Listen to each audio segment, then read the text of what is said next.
માંડવી તાલુકા શિક્ષણ સંઘ દ્વારા ધી માંડવી ક્રેડિટ સોસાયટી લિમિટેડની 94મી વાર્ષિક સાધારણ સભામાં ઐતિહાસિક નિર્ણય લેવાયા.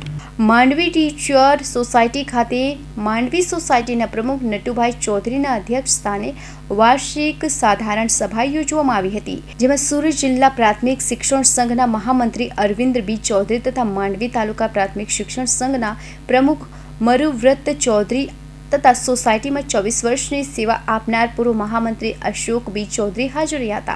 મહામંત્રી નવીન કે ચૌધરીએ વર્ષ 2024-25ના વર્ષનું અહેવાલ રજૂ કર્યું હતું, જેને તમામ સભાસદ મિત્રોએ વધાવી લીધો હતો. કાર્યક્રમના અધ્યક્ષ નટુભાઈ ચૌધરીના પ્રમુખ સ્થાનેથી બચત, ધિરાણ અને અન્ય કામો અંગેના ઐતિહાસિક નિર્ણય લેતા 100 સભાસદ ભાઈઓએ વધાવી લીધા હતા. સાધારણ સભાનું સંચાલન નાણામંત્રી અને સહમંત્રી કીર્તિપાલસિંહ બી ચૌહાણે સફળ સંચાલન કર્યું હતું. નટુભાઈ ચૌધરી, માંડવી તાલુકા ક્રેડિટ સોસાયટીના પ્રમુખ, આજની 94માં વાર્ષિક સાધારણ સભા ઐતિહાસિક નિર્ણય સાથે પૂર્ણ થઈ.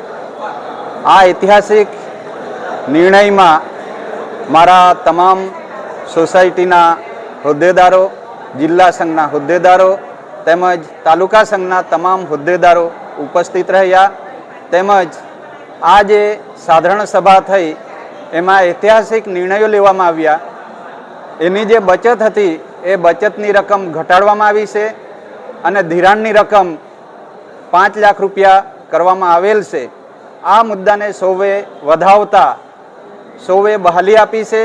એ બદલ હું માંડવી તાલુકા ટીચર સોસાયટીના પ્રમુખ વતી સૌ મારા સભાસદોનો આભારની લાગણી વ્યક્ત કરું છું. સાથે જીવન જરૂરી ચીજ વસ્તુઓ છે એમની જે ખરીદી માટે 3.5 લાખ રૂપિયાની બહાલી મળી છે. તો આ અંગે તમામ મારા સભાસદો તેમજ મારા હોદ્દેદાર મિત્રોનો આભાર સાથે વિરમું છું. જય હિન્દ, જય ભારત, જય જય ગરવી ગુજરાત. Hamirsinh Chauhan, Hind TV news, Mandvi.